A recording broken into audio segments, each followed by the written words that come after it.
Hello everyone, welcome back to this channel. Today topic is Maheshwar Sutra Pratyahara. इस class में हम माहेश्वर सूत्र प्रत्याहार के बारे में पढ़ने वाले हैं। जैसा कि आपको पता है, जितने भी आपके कम्पिटिटिव एग्जाम होते हैं और जिसमें संस्कृत पूछी जाती है तो उसका ये एक इम्पॉर्टेंट टॉपिक है।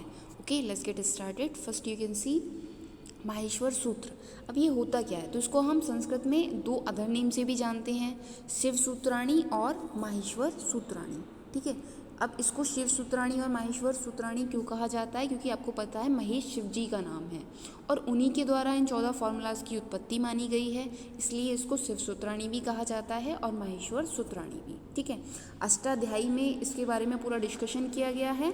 ठीक है, अष्टाध्यायी एक बुक है जो किसने लिखी है, पाणिनि ने। ठीक है, अब इसका यूज़ क्यों किया गया है, तो संस्कृत के जितने भी रूल्स हैं उनको शॉर्ट रूप देने के लिए पाणिनि ने ये सफलता इसमें प्राप्त कर ली है। अब शिव सूत्रों को संस्कृत व्याकरण का बेस माना जाता है। ठीक है, अब इसके बारे में आगे बात करेंगे हम। माहेश्वर सूत्रों की अगर हम उत्पत्ति की बात करें तो जो शिवजी महाराज हैं, ठीक है, इन्हें नटराज भी कहा जाता है, इन्होंने जब तांडव किया था तो उस समय 14 फार्मूलाज बनाए गए थे। अब इसके बारे में एक आप कोटेशन देख सकते हैं। नृत्तावशानी नटराज राजो ननांद ढक्का नवपच्चवारम उद्धर्त कामा सनकादि सिद्धान एतत् विमर्शे शिव सूत्र जालम। मीन्स जब शिवजी का नृत्य समाप्त हो गया तो इन्होंने क्या किया, ऋषियों की सिद्धि और कामना की पूर्ति के लिए, कामना क्या होती है, जो वो चाहते हैं उसकी पूर्ति के लिए 14 बार डमरू बजाया। तो जब उन्होंने ये 14 बार डमरू बजाया तो ये 14 शिव सूत्रों का जाल या वर्णमाला प्रकट हुई। तो इसी से माना जाता है कि ये माहेश्वर सूत्रों की उत्पत्ति हुई है। ठीक है, अब आप देख सकते हो ये 14 सूत्र आपको गिवन है। पाणिनि ने 14 सूत्रों के बारे में बताया है। अ ई ऊड़ र ल क ए औड़ ऐ औ च ह य व र ट ल ड़ अ म ड़ ड न म। अब आपके लिए 14 सूत्र लर्न करना ज़रूरी है, क्योंकि अगर आपको ये सूत्र लर्न नहीं होंगे तो आपको प्रत्याहार करने में दिक्कत आएगी। ठीक है, अगर आपने एक बार ये 14 सूत्र बना लिए, लर्न कर लिए, तो इससे आप प्रत्याहार ईजिली बना सकते हैं। ठीक है, तो ये 14 सूत्र आपको लर्न होने चाहिए। अब अगर इसमें देखिए तो ये जो लास्ट वाला वर्ड है जिसके पीछे हलंत लगा हुआ है, ठीक है, इसको हम इस सूत्र में काउंट नहीं करते हैं। ठीक है, जैसे आपका फर्स्ट सूत्र है अ ई उ ड़, तो इसमें हम सिर्फ 3 ही वर्ण की बात करेंगे, अ ई उ। ठीक है, ड़ा वर्ड को काउंट नहीं किया जाएगा क्योंकि इसके लास्ट में हलंत लगा हुआ है। आप देखोगे जितने 14 सूत्र हैं सबके लास्ट में हलंत का यूज़ हुआ है, तो ये जो लास्ट वाला वर्ड है इसको काउंट नहीं किया जाता है। अब जो स्टार्टिंग के फर्स्ट टू 4 सूत्र हैं, ये क्या है, ये आपके स्वर हैं। ठीक है, इन्हें स्वर कहा जाता है क्योंकि ये स्वरों के यूज़ से बने हैं, मीन्स बॉबल से। ठीक है, और जो 5 से लेकर अगर हम 14 तक बात करें तो इन्हें व्यंजन सूत्र कहा जाता है। ठीक है, तो स्टार्टिंग के स्वर और लास्ट वाले क्या कहे जाएंगे, व्यंजन। जैसे कि आप यहाँ भी देख सकते हैं 14 सूत्रों में संस्कृत भाषा के समस्त वर्णों का समावेश किया गया है, मतलब जितने भी वर्ण हैं उन सबको इंक्लूड किया गया है। और स्टार्टिंग के जो 4 सूत्र हैं, जैसे कि आपको पता है फर्स्ट सूत्र ये है और फोर्थ सूत्र ये है, तो इनको स्वर्ण वर्ण कहा जाता है, स्वर वर्ण, और जो रिमेनिंग के 10 सूत्र हैं उन्हें व्यंजन वर्ण कहा जाता है और उनके लास्ट वाले वर्ण को काउंट नहीं किया जाता है। अब हम बात करें तो शॉर्ट में बात करें तो स्वर वर्णों को अच और व्यंजन वर्णों को हल कहा जाता है। ठीक है, अब इन्हें क्यों कहा जाता है इसको भी अभी हम अच्छे से देखेंगे। जैसा कि आप देखेंगे ये जो आपके 14 सूत्र हैं, ठीक है, इसमें जो आपके ये 4 स्वर सूत्र हैं ये आ से स्टार्ट हैं और चा पे एंड है, इसलिए इन्हें क्या कहा जाएगा, अच।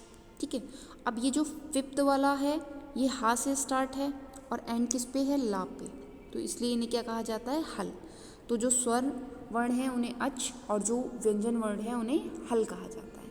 ठीक है, अब नेक्स्ट इसके बाद हम बात करेंगे प्रत्याहार की। प्रत्याहार क्या होते हैं, तो इसका मीनिंग होता है संक्षिप्त कथन, मीन्स शॉर्ट में कही गई बात। अब ये 2 वर्णों से बनता है, जैसे अच, इक, है ना, अण, तो 2 ही वर्णों का यूज़ होगा प्रत्याहार में। अब इसके अंदर तो बहुत सारे वर्ण होंगे, लेकिन जो उसका नेम होगा प्रत्याहार का वो 2 ही वर्णों से मिलकर बनेगा। अब इन प्रत्याहारों में आदि वर्ण से लेकर अंतिम वर्ण, मतलब स्टार्टिंग वर्ण से लेकर लास्ट वर्ण तक की कैलकुलेशन की जाती है और अंतिम वर्ण को छोड़ दिया जाता है। मीन्स जो आपका फर्स्ट वर्ण है और लास्ट वर्ण है उन सब की कैलकुलेशन की जाएगी, उन सबको जोड़ा जाएगा, और जो लास्ट वर्ण है जिसके लास्ट में हलंत होता है उसको इंक्लूड नहीं किया जाएगा। जैसे हम बात करें ये अण, तो ये 2 वर्णों से मिलकर बना है, आप देख सकते हो।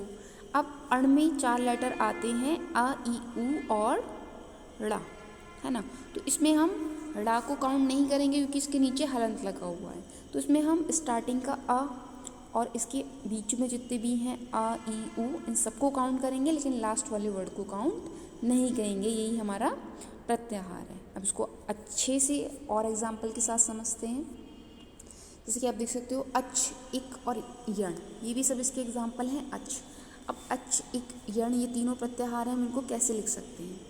तो जैसे कि आप देखोगे अच में अ से लेकर औ तक वर्णों का यूज़ हुआ है, तो मतलब अच के बीच में ये सब आए हैं। अब ये आप कैसे याद करोगे, जब आपको 14 सूत्र याद होंगे, ठीक है। अगर आपको 14 सूत्र याद नहीं है तो आपके लिए टिपिकल होगा इन्हें लर्न करना। तो आप देख सकते हो 14 सूत्रों में आ से स्टार्ट है ना, और हमें देखना है च, तो ये है आपका च। तो आ से लेकर च के बीच में जितने भी वर्ण हैं वो सब इसमें इंक्लूड होंगे, लेकिन हर सूत्र का ये लास्ट वाले वर्ड को हम इंक्लूड नहीं करेंगे, ठीक है। तो आप देख सकते हैं फर्स्ट में से 3 वर्ड आएंगे, अ, ई, उ, र, ल, ए, औ और ए और औ। तो ये टोटल आपके 9 लेटर्स इंक्लूड होंगे अच में, ठीक है। आप इसको देख सकते हैं, हमने यहाँ पर लिखा हुआ है आ, ई, उ, र, ल, ए, औ, ए, औ।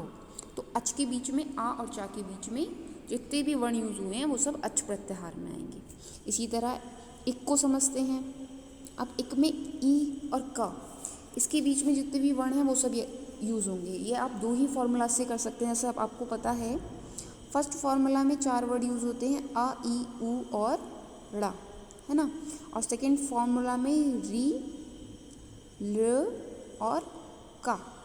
तो लास्ट वाला वर्ण के नीचे हलंत है तो इन्हें तो हमें यूज़ करना नहीं है, तो ई से स्टार्ट होगा, ई, उ, र, ल। तो ये 4 वर्ण आपके कैसे आ गए, ये 4 वर्ण आपके एक प्रत्याहार में आए हैं। नेक्स्ट हम बात करें यण। तो यण प्रत्याहार में कौन कौन से वर्ण आते हैं इसे भी आप फॉर्मूला से देख सकते हैं। जो 14 सूत्र हैं इसमें आप देखेंगे सबसे पहले य कहाँ पर है, ठीक है। तो आप देख सकते हो ये आपके हा वाले वर्ण में है य, और ड़ा कहाँ पर है, तो आप देख सकते हो य और ड़ा। तो इनके बीच में जितने भी वर्ण हैं वो सब यण में आएंगे। जैसे य, व, र, ला, लास्ट वाला टा काउंट नहीं किया जाएगा, तो य, व, र, ला आपके यण वर्ण में आएंगे, ठीक है। तो आप देख सकते हैं यहाँ पर ये लिखा हुआ भी है यण वर्ण में य, व, र, ला। आई होप आपको क्लियर हो गया होगा। और इसको लर्न करने के लिए आपके लिए कंपलसरी है कि आपको क्या लर्न हो, 14 माहेश्वर सूत्र लर्न हो। अगर आपको 14 माहेश्वर सूत्र लर्न है तो आप प्रत्याहार भी अच्छे से कर पाएंगे। अगर आपको ये वीडियो अच्छा लगा है तो इसको लाइक, सब्सक्राइब और शेयर करना ना भूलें। Thank you for watching this class.